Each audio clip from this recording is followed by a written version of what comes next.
Welcome to the Real Estate Espresso Podcast, your morning shot of what's new in the world of real estate investing. I'm your host, Victor Menashe. On today's show, we're going to take a fresh look at money. It used to be the case that a nickel was a nickel was a nickel. It was made of nickel. It was worth 5 cents, and you could buy bubble gum or take a short bus ride with it. But today, we're taking a dive into the various new types of currency that are in existence or are being proposed. These are new types of currencies, and they're all different. First of all, the biggest question underlying any currency is trust.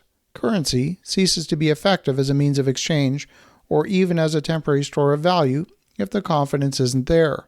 There's numerous checks and balances that governments have put in place to instill that confidence. And we can debate whether that confidence is deserved in an inflationary environment. That might be a topic for another day. The types of money we're going to cover today are, number 1, cash dollars. Number 2, money in a bank account. Number 3, money in a payment account like PayPal or Venmo. Next, we have money market funds held by a major bank. Then we have digital currency. We have cryptocurrency. We've got stablecoins, and then we have programmable coins. These are all different. We're going to go through them one by one. If you're holding a $100 bill, you can go fill your gas tank with that $100 bill. We don't need to spend too much time on cash. Next, you have dollars in a bank account. They're not quite as good as cash in your hand, so the bank had to take some extra steps to convince you that they're safe. That's why each bank account is deposit insured with FDIC. Dollars with a company like PayPal are similar to dollars in the bank, except they're not deposit insured. If PayPal goes bust, well, your money is gone. Funds with PayPal and Venmo or any other payment processor are for convenience of transactions. You can email funds to anyone, anywhere in the world, as long as they have an email address and a PayPal account, even when the banking systems are not integrated. PayPal blurs the lines between payment methods and avoids paying credit card fees for some transaction types. It's another private, unregulated means of exchange. Money market funds held with a major bank are similar to a bank account, except the funds are not deposit insured. They're fairly well trusted, but not as trusted as a deposit insured bank account. And they're certainly not as trusted as hard cash. The past decade has seen a huge surge in a new class of currency called cryptocurrency.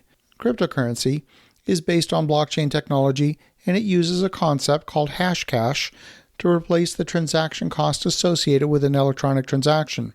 Instead of paying a transaction fee, like you might pay, say, at an ATM machine, or you might pay to Visa or MasterCard, cryptocurrency allows to pay for your transaction by doing extra work. If you're willing to do some computation work for free, then you get some credit for doing that work in the form of a fraction of a coin. You do enough of that work for free and you eventually get an entire Bitcoin or an Ethereum coin or whatever cryptocurrency you're supporting. The art is in spending less money on electricity than you get back in cryptocurrency. This is the so-called cryptocurrency mining. For some, cryptocurrency is a financial asset that can rise and fall in value and is being treated more like an asset than it is as a means of exchange. Now, digital currency, although it sounds similar to cryptocurrency, is not the same. It's more like cash, except it's issued and administered by the central bank. A database could be centralized and administered by the central bank, or it could be a distributed database using blockchain technology. Either way, the ownership of the data would be with the government and the central bank.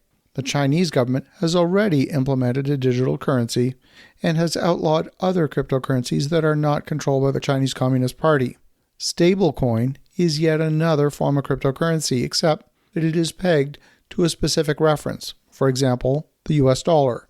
There's 2 types of stablecoins. There are algorithmic coins, where another asset is brought in and out of the deposit account to ensure a balance between deposits and withdrawals. Then there are coins that are backed by actual dollars in a deposit account. The problem with these coins is trust.